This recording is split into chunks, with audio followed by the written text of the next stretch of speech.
Hi students, welcome back to my YouTube channel. तो देखिए, हम कर रहे थे नीट 2021 के फिजिक्स पार्ट को हम सॉल्व कर रहे थे। लास्ट वीडियो में हमने कुछ 4-5 क्वेश्चन किए थे और बाकी के क्वेश्चन हम इस वीडियो में आगे स्टार्ट करते हैं। तो चलिए देखिए, यहाँ पर क्वेश्चन नंबर 6 है बच्चों। क्वेश्चन नंबर 6 से आपके पास क्वेश्चन आया हुआ है, ये मोशन इन स्ट्रेट लाइन से आया हुआ है और जस्ट फार्मूला बेस्ड क्वेश्चन है। A small block slides down on a smooth inclined plane starting from rest at time t is equal to 0। तो देखिए, सबसे पहले आपके पास क्या दिया हुआ है। तो कहता है कि कोई स्मॉल ब्लॉक है, a small block which slides on a smooth inclined plane. ठीक है, तो पहले वो रेस्ट पे था, तो t is equal to 0 time पे वो स्टार्ट होता है मूव करना। तो स्टार्टिंग फ्रॉम रेस्ट, इसका मतलब आपके पास initial velocity of the block u0 दिया हुआ है। सबसे पहला पॉइंट आपको ये देखना है कि initial velocity of the body, ये ब्लॉक आपके पास क्या दिया है, 0 दिया है। Let Sn be the distance travelled by the block in the interval t is equal to n-1 to t is equal to n। ठीक है, तो Sn is the distance travelled by the block in nth interval. ठीक है, तो nth interval के लिए मतलब t is equal to n-1 to t is equal to n, यानी nth सेकेंड के लिए कितना डिस्टेंस ट्रेवल कर रहा है, Sn डिस्टेंस ट्रेवल कर रहा है। ठीक है, करता है। तो then the ratio Sn upon Sn plus 1 is, ठीक है, तो Sn nth सेकेंड के लिए जो डिस्टेंस ट्रेवल करता है divided by n plus 1th second के लिए, तो उन दोनों का आपको क्या रेशियो आएगा वो पूछा गया है। तो देखिए, आप ऑलरेडी जानते हैं distance travel by a body in Snth second is given bye, क्या होता है formula, initial velocity u plus a by 2 into 2n-1। ठीक है, यही फॉर्मूला होता है, initial velocity plus acceleration upon time into 2n-1। ठीक है, तो इसको मैं यहां पे कर लेता हूं। तो ये फॉर्मूला क्या है, ये होता है s distance travel by the body in Snth second. तो अगर n प्लस 1th सेकेंड के लिए आपको निकालना है, तो that is Sn plus 1 is equal to u plus, जहां पर आपको n मिलता है ना nth सेकेंड के लिए, उसको आप रिप्लेस करेंगे उसको रिप्लेस करेंगे n प्लस 1th के लिए। ठीक है, तो u plus a by 2 into 2n plus 1 minus 1। ठीक है, तो n को रिप्लेस करना है n प्लस 1 से, तो ये बन जाएगा आपका distance travel by the body in n plus 1th second. ठीक है, तो ऐसा आप देखिए, ऑलरेडी देखते हैं कि जब भी आप थर्ड सेकेंड के लिए, सपोज थर्ड सेकेंड के लिए डिस्टेंस कैलकुलेट करते थे, मतलब time is equal to 2 to 3 second third second के लिए, तो हम उसको S3 लिखते थे। ठीक है, अगर फोर्थ सेकेंड के लिए कैलकुलेट करना है S4, और इसी तरह nth सेकेंड के लिए Snth, और n प्लस 1th के लिए Sn प्लस 1, और यही आपका फॉर्मूला होता था। ठीक है, तो Sn अपॉन Sn प्लस 1 का रेशियो हो जाएगा इन दोनों का रेशियो। ठीक है, तो जल्दी से उसको कैलकुलेट करते हैं, देखते हैं कितना आता है। तो Sn अपॉन Sn प्लस 1 कितना हो जाएगा, u plus a by 2n-1, ये आ गया Snth का, upon u plus a by 2 into 2n plus 1, n plus 1 है तो n प्लस 1 फिर -1 फॉर्मूले का।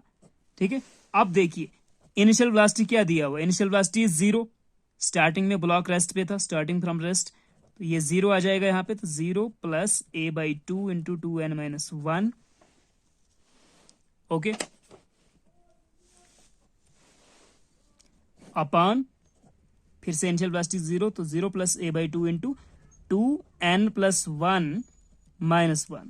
ठीक है, तो यहां पर देखिए 0 तो ऐड नहीं हो रहा है, a बाई 2 और a बाई 2 बाहर से कैंसिल हो जाएगा, तो पीछे क्या बचेगा, आपके पास बचेगा 2n-1, ऊपर से बच रहा है, नीचे क्या बच रहा है, 2 इंटू n प्लस 1, तो ये बनेगा 2n प्लस 2 1 2 माइनस 1, तो ये बन रहा आपके पास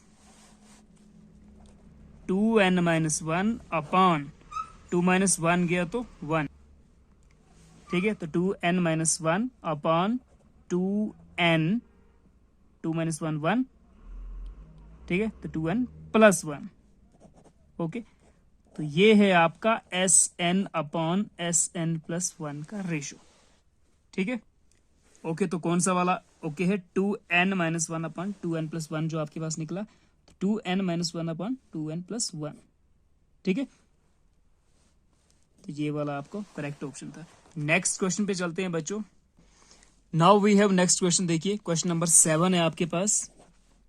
कहता है polar molecules are the molecules. तो पोलर मॉलिक्यूल्स क्या होते हैं? पोलर मॉलिक्यूल्स होते हैं जिनका होता है परमानेंट इलेक्ट्रिक डाइपोल मोमेंट। ठीक है, तो यहां पर आपके पास डायरेक्टली दिख रहा है having a permanent electric dipole moment. तो ये वाला आपके पास करेक्ट ऑप्शन है डायरेक्टली। ठीक है, बाकी देखिए यहाँ पर ये कह रहा था बाकी they acquire a dipole moment only in the presence of electric field due to the displacement of charges. तो कहता है कि वो एक्वायर करते हैं dipole moment due to the displacement of charges जब हम इलेक्ट्रिक फील्ड अप्लाई करते हैं। तो ऐसा नहीं होता है। जो पोलर मॉलिक्यूल्स होते हैं तो उनमें जो पॉजिटिव और नेगेटिव चार्जेस के सेंटर होते हैं they are already displaced. Positive और नेगेटिव चार्जेस के जो सेंटर होते हैं दे आर ऑलरेडी डिस्प्लेस्ड। ठीक है, तो अगर सेंटर्स उनके बीच में अगर सेपरेशन है तो there will be definitely some कुछ ना कुछ डाइपोल मोमेंट उनका होगा। ठीक है, उनका जो dipole moment there will be some P vector. ठीक है, तो कुछ ना कुछ डाइपोल मोमेंट उनका होगा क्योंकि पॉजिटिव और नेगेटिव चार्जेस के बीच में ऑलरेडी पोलर मॉलिक्यूल्स में सेपरेशन होता है, पोलरिटी होता है। ठीक है, नेक्स्ट क्वेश्चन देखते हैं। क्वेश्चन नंबर 8 है हमारे पास। कहता है two charged spherical conductors of radius r1 and r2 are connected by a wire. ठीक है, तो दो हमारे पास स्फीयर्स हैं, चार्जड स्फीयर्स। एक का रेडियस हम लेट करते हैं r1 और दूसरे का लेट करते हैं r2। ओके, सो ये कनेक्ट किए हुए हैं वायर के साथ। ठीक है, तो सबसे पहला पॉइंट कि दोनों के ऊपर जो भी चार्जेस हैं इसके ऊपर हम लेट करते हैं चार्ज Q2, इसके ऊपर लेट करते हैं चार्ज Q1। जो ही अगर इनको आप वायर से कनेक्ट करेंगे तो इनके पोटेंशियल सेम हो जाएंगे। अगर इसका पोटेंशियल V1 है, इसका पोटेंशियल V2 है, तो इसका मतलब V1 is equal to V2 होना चाहिए जैसे ही आप इनको वायर के साथ कनेक्ट करते हैं, टच करते हैं। ठीक है, तो कहता है two charge spherical conductors are connected by the wire having radius r1 and r2 are connected by the wire, then the ratio of surface charge densities of the spheres। तो इसका जो सरफेस चार्ज डेंसिटी सिग्मा 1 है और इसका sigma 2, इन दोनों का ratio क्या होगा? ठीक है, तो हाँ, इसको हमने क्या करना है, दोनों का पोटेंशियल्स का फॉर्मूले ले लो, उनको इक्वेट करो। ठीक है, और उसमें जो चार्जेस हैं, चार्जेस को इन टर्म्स ऑफ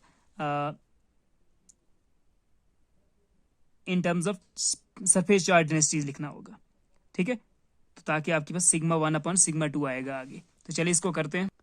ओके, सो देखिए हमारे पास जो V1 है इसका पोटेंशियल, ठीक है, इलेक्ट्रिक पोटेंशियल कितना होगा, तो V1 इज इक्वल टू क्या होता है पोटेंशियल का formula, V is equal to KQ/R। ठीक है, यही होता है, या इसको आप 1/4πε0 Q/R लिख सकते हैं। ठीक है, V is equal to 1/4πε0 Q/R। ठीक है, यही होता है फॉर्मूला। तो V1 कितना आ जाएगा, V1 is equal to V2 होना चाहिए, तो V1 is equal to V2। इसका मतलब V1 कितना है, KQ1/R1 and that should be equal to KQ2/R2 आना चाहिए। ओके, सो K कैंसिल हो जाएगा तो Q1/R1। ठीक है, तो K कैंसिल कर रहा हूं मैं, तो Q1/R1 is equal to Q2/R2। ठीक है, ये आपको एक रिलेशन मिलता है, Q1/R1 is equal to Q2/R2। ठीक है, तो हम क्या करते हैं, जो चार्जेस हैं Q1 और Q2 उसका वैल्यू हम निकालेंगे इन terms of surface charge density. ठीक है, तो चलिए इसको देखते हैं। तो देखिए Q is equal to sigma, surface charge density का फॉर्मूला क्या होता है, charge per unit surface area होता है। ठीक है, तो यहां से Q कितना आ जाएगा, Q is equal to sigma into A. But अगर ये स्फेरिकल कंडक्टर्स हैं तो उस केस में area of the spherical conductor क्या होगा, 4πr²। तो चार्ज कितना हो जाएगा, सिग्मा इंटू 4πr²। इसका मतलब फर्स्ट जो आपके पास फर्स्ट स्फेरिकल कंडक्टर है जिसका रेडियस r1 है, उसके ऊपर जो q1 चार्ज है तो उसका वैल्यू हो जाएगा दैट विल बी, ठीक है। तो इसके ऊपर जो चार्ज है q1 उसको हम लिख सकते हैं q1 is equal to, formula क्या था हमारे पास, फॉर्मूला था सिग्मा 1 इंटू एरिया, ठीक है। तो एरिया आ गया 4 पाई और इसका रेडियस का स्क्वायर r1 का स्क्वायर। वैसे ही q2 is equal to sigma 2 4 pi sigma 2 into 4 pi r2 का स्क्वायर, ठीक है।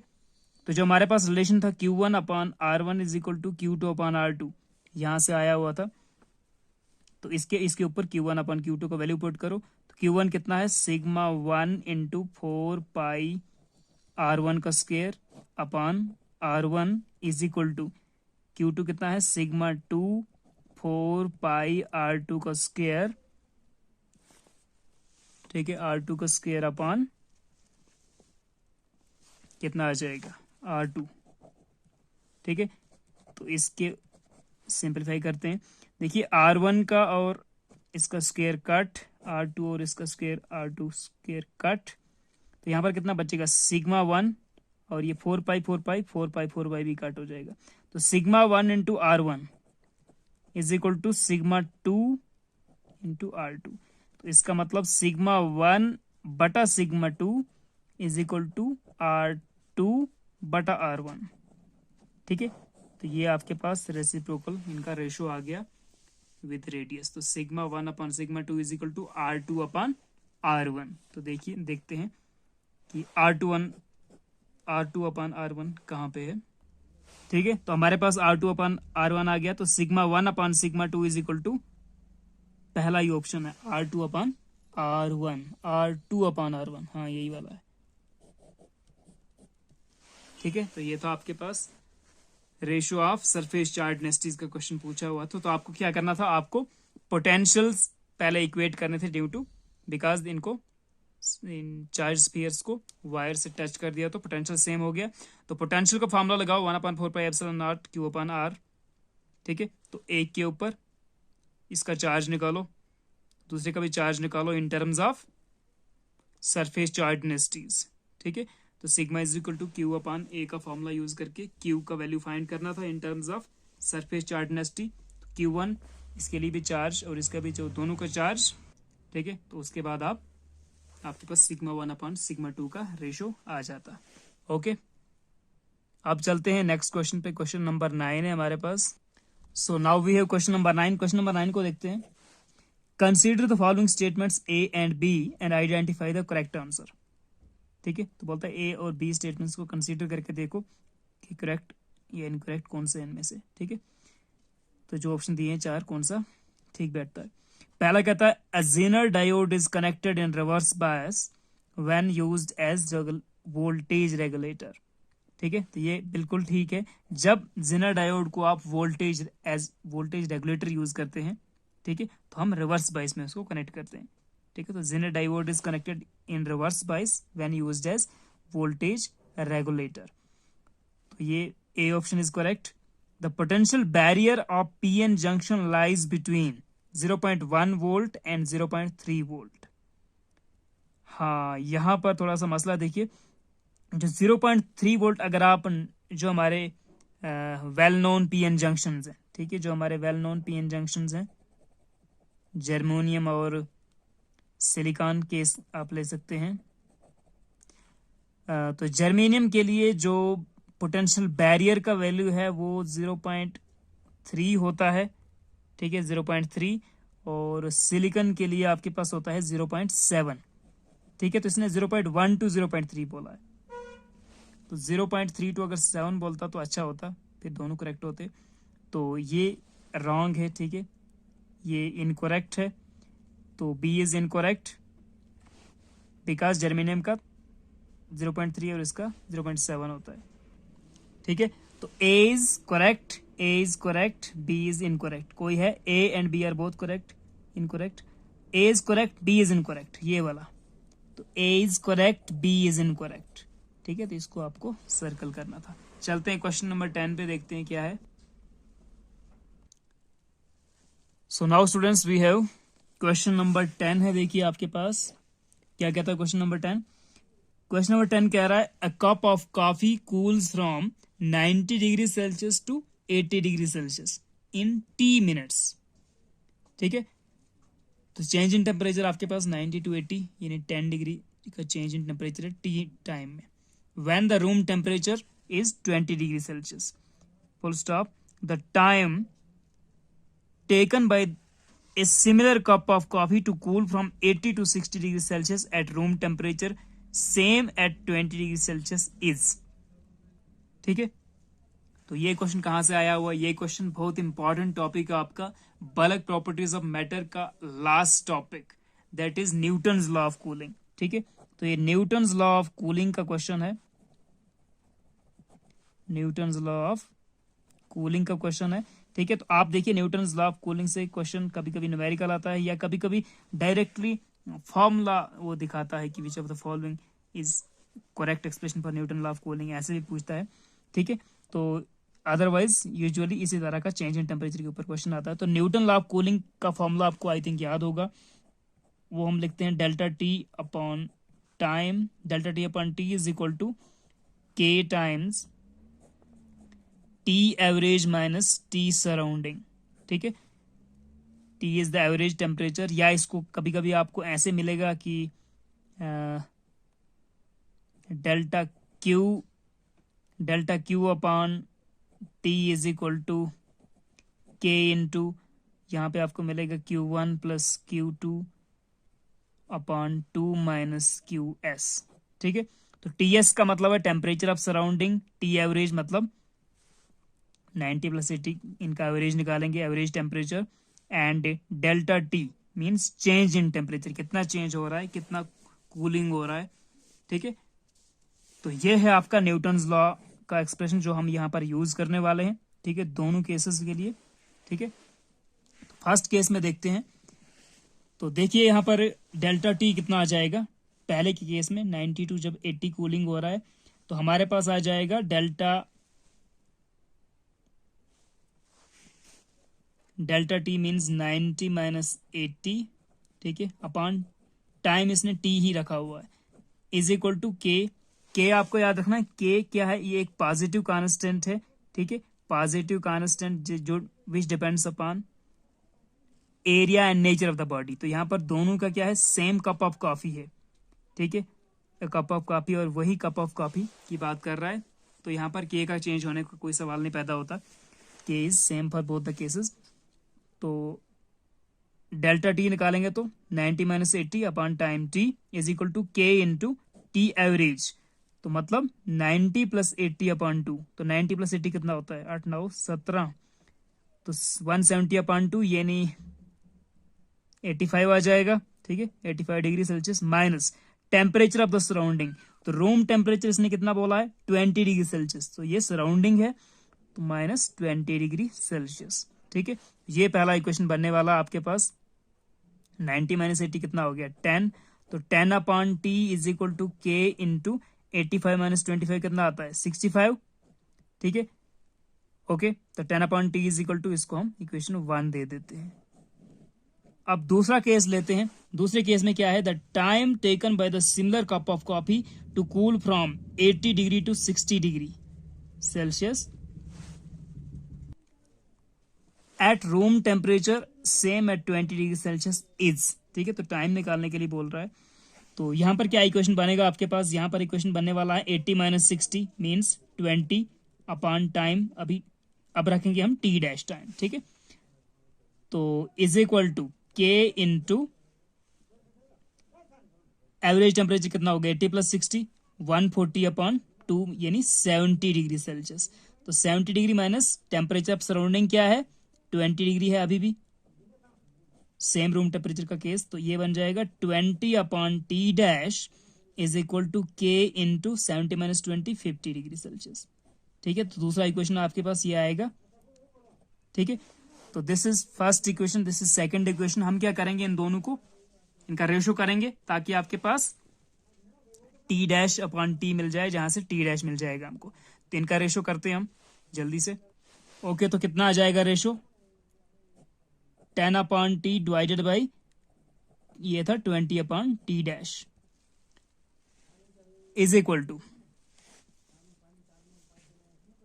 राइट साइड्स भी कर लीजिए, k into 65 degree Celsius upon वहां पे है k इंटू 50। ठीक है, तो k कैंसिल हो जाएगा, इसको उल्टा कर देते हैं, ये आ जाएगा 10/t इंटू टी डैश बटा 20 इज इक्वल टू 65/50। तो कितना आ गया, ये आ गया t डैश बटा t 10 to the 20 t dash बटा 2t इज इक्वल टू 65/50।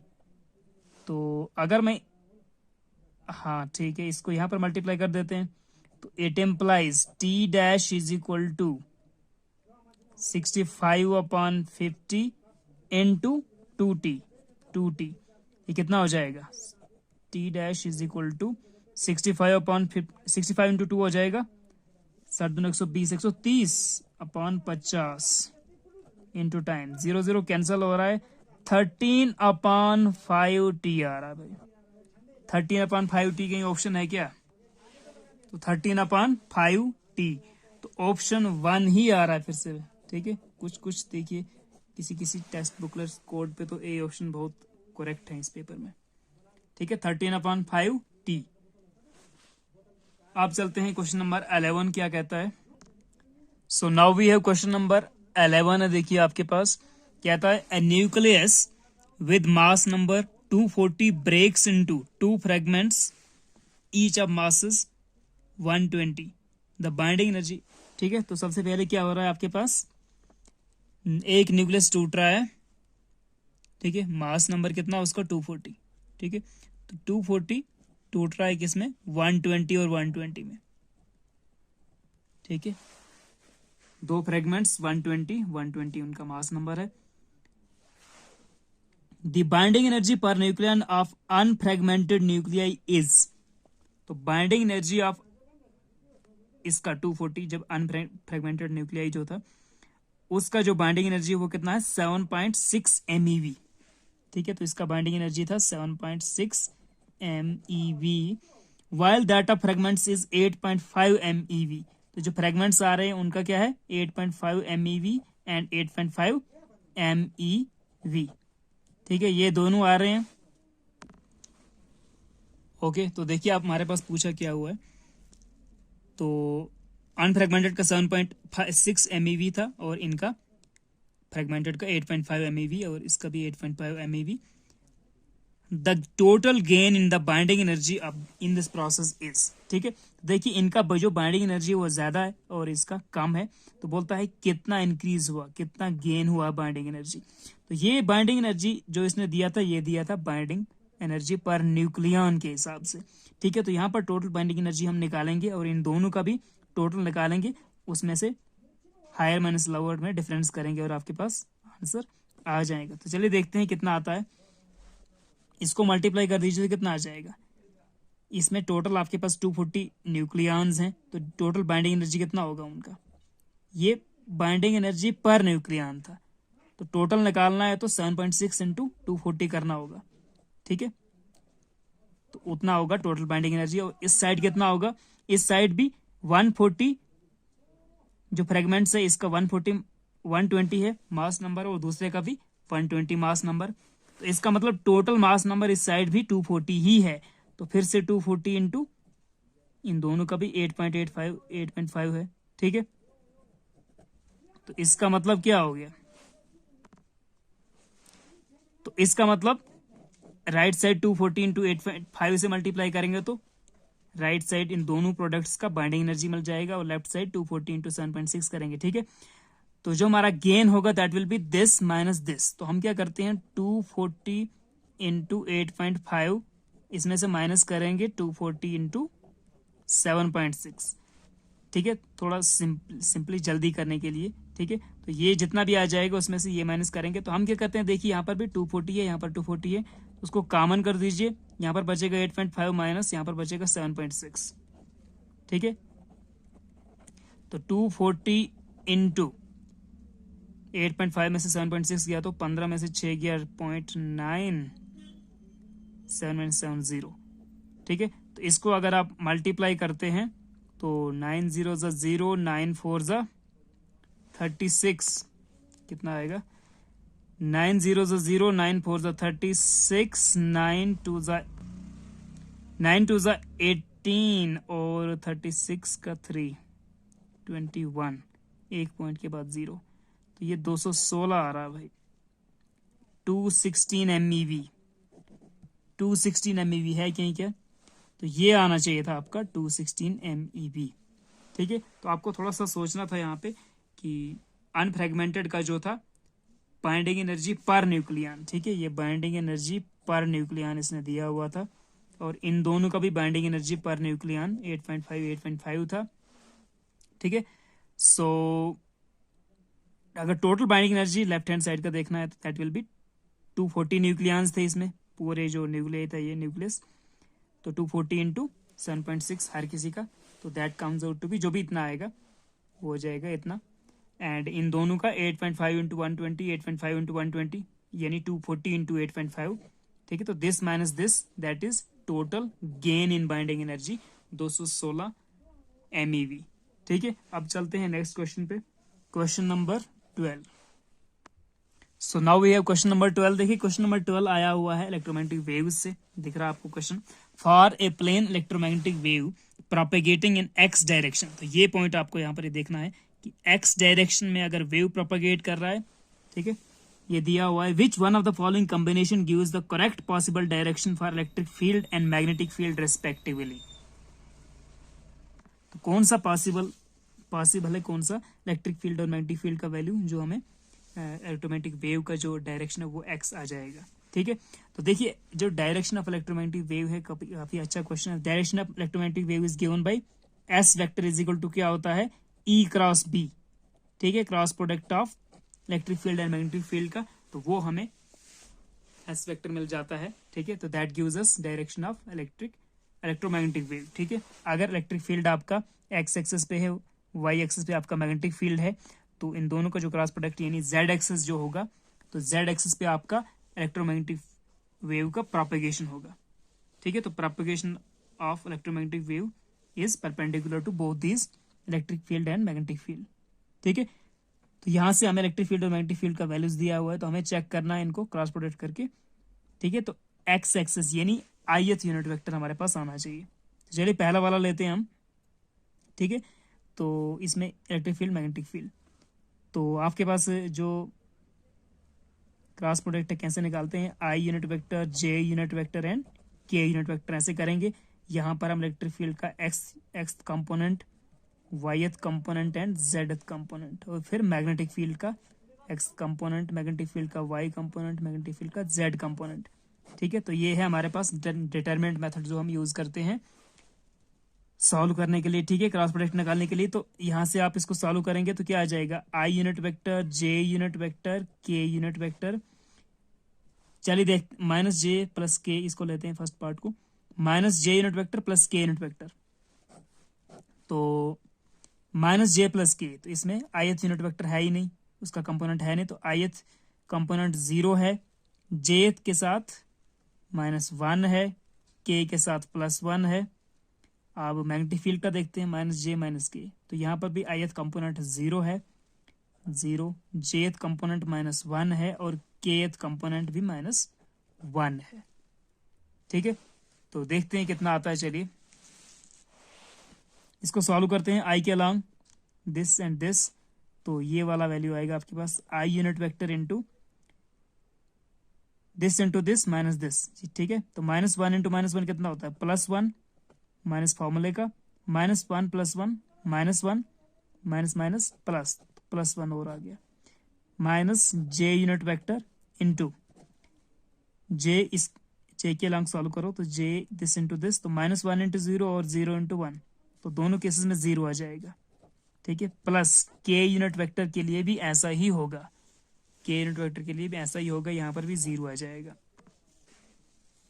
तो के लिए देखते हैं, दिस एंड दिस कैंसल्स, ये खत्म कर दो, तो -1 इंटू 0 और दिस इंटू 0, -1 इंटू 0, तो ये 0 आ जाएगा।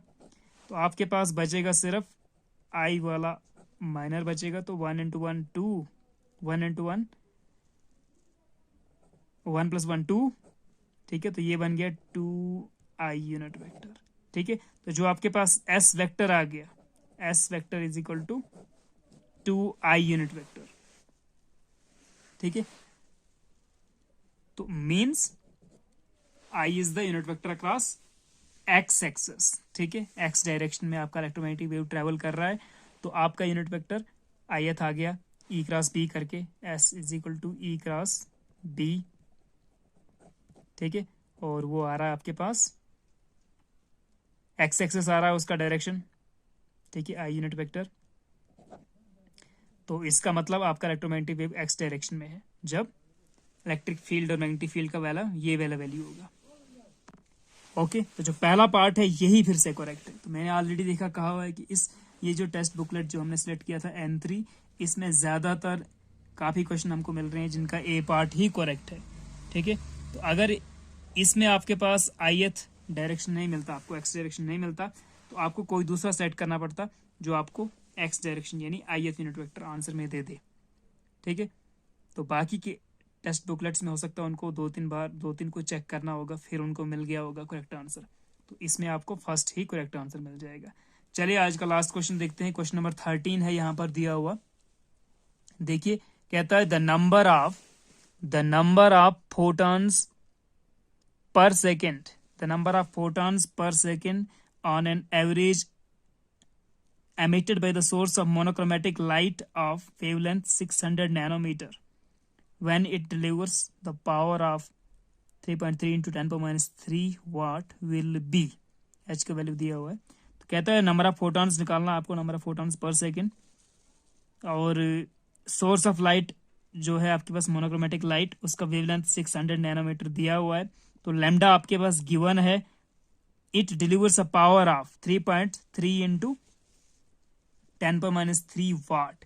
तो पावर आपके पास दिया हुआ है, wavelength of the monochromatic light दिया हुआ है, नंबर ऑफ फोटॉन्स निकालना है। तो कौन सा फॉर्मूला है? सिंपल एनर्जी ऑफ फोटॉन का फॉर्मूला यूज करना है। तो नंबर ऑफ फोटॉन्स के लिए n टाइम्स एनर्जी के फॉर्मूले को मल्टीप्लाई करना है। ठीक है, तो लेकिन पहले आपको पावर का फॉर्मूला यूज करना है, उसके बाद एनर्जी का उसके साथ यूज करना है। ठीक है, तो चलिए इसको भी करते हैं जल्दी से। ओके, तो देखिए पावर क्या होता है, power is equal to work done upon time, ये एनर्जी अपॉन टाइम ले लीजिए, एनर्जी अपॉन टाइम। ठीक है, अब in case of energy of photon हमारे पास क्या होता है, energy of photon is given by E is equal to h nu. ठीक है, सिंगल फोटॉन का एनर्जी होता है, एनर्जी तो एच न्यू। तो अगर आपके पास फ्रिक्वेंसी नहीं दिया है, कहीं भी वेवलेंथ दिया है, तो इसको आप चेंज करके एच सी अपॉन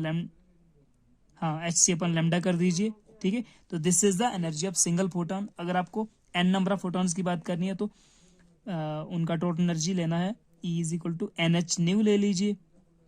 ठीक है, is equal to n h c upon lambda. ठीक है, ये एनर्जी का फॉर्मूला यहाँ पे पुट कर देंगे अगर, तो ये कितना बनेगा, n h c upon lambda into बटा में टी भी है, टी लेमडा।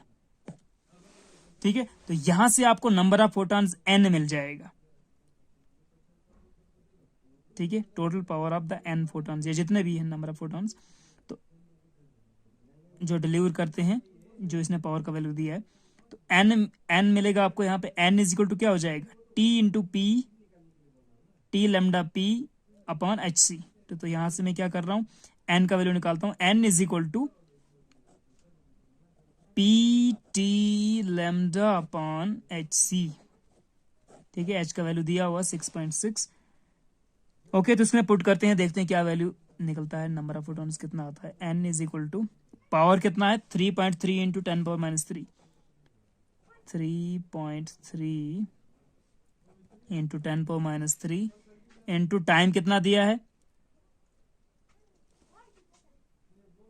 पर second, number of photons per second. ठीक है, तो टाइम आपके पास 1 सेकेंड है, इंटू लेमडा वेवलेंथ दिया है 600 नैनोमीटर, तो 600 इंटू 10 पावर माइनस 9 कर दीजिए, डिवाइडेड बाई h दिया है 6.6 इंटू 10 पावर माइनस 34, ये तो ऑलरेडी याद ही होना चाहिए आपको, इंटू c, तो c कितना होता है 3 इंटू 10 पावर 8, जो हम जनरल वैल्यू लेते हैं, velocity of light in vacuum. Okay, तो देखिए यहाँ पर कुछ कैंसिल हो रहा है क्या, 3.33 टू ज़ा 66, ठीक है। तो यहाँ पे 2 आ जाएगा डायरेक्ट, 3.3 इंटू 2 करेंगे तो 6.6 होता है। तो ये आ रहा है, ऊपर से बन रहा है 10⁻³ इंटू -9, तो ये कितना हो जाएगा 10⁻³ -9 इंटू ये 600 है यहाँ पे, डिवाइडेड बाई नीचे कितना है, यहाँ पे 2 बचा, यहाँ पे 3, तो ये बन जाएगा 6, 2 3 ज़ा 6 इंटू 10⁻34 प्लस 8। तो ये वैल्यू कैलकुलेट करते हैं, चलिए। ओके, तो it implies n is equal to कितना हो जाएगा, इसको देख लीजिए, ये 600 है अपॉन 6 है इंटू 10⁻12 आ जाएगा, कितना आएगा 10⁻12, ठीक है, अपॉन ये कितना हो गया 34 में से 8 गया तो 26, 10⁻26, 8 6 14, ठीक है, ठीक है। तो ये आ गया 100 को हम 10⁻2 लिख सकते हैं, 10⁻2 into 10⁻12 upon 10⁻26 is equal to 10⁻2 into 10⁻12 कितना होता है 10⁻10 अपॉन 10⁻26, ठीक है। इसको और अच्छे से करते हैं तो ये आ जाएगा 10⁻10 प्लस 26 कितना हो जाएगा 10⁻+16। तो नंबर ऑफ फोटॉन्स आ गए आपके पास 10⁻16 फोटॉन्स आपके पास यहाँ पर होंगे। तो देखते हैं कौन सा क्वेश्चन ठीक है, कौन सा ऑप्शन ठीक है। सो हमारे पास कौन सा है 10⁻16 वाला, ठीक है। ओके, तो इसमें सिंपल था यही कि आपको पावर का फॉर्मूला यूज करना था, पावर का वैल्यू दिया हुआ था, power is equal to energy upon time, या वर्क, अगर वर्क डन दिया हो तो वर्क डन अपॉन टाइम। तो power is equal to energy upon time, तो total energy of the n number, या जो भी फोटॉन्स का नंबर लेना आपको, तो फोटॉन का एनर्जी का फॉर्मूला उसके साथ n मल्टीप्लाई करके रखो, तो नंबर ऑफ फोटॉन्स इनटू उनका एनर्जी, तो वहां से आपको नंबर ऑफ फोटॉन्स कितने एमिट हो रहे हैं वो n का वैल्यू मिल सकता था, ठीक है। तो इस वीडियो में इतना काफ़ी है, नेक्स्ट वीडियो में हम करेंगे क्वेश्चन नंबर 14 से ऑनवर्ड। तब तक के लिए take care, see you soon.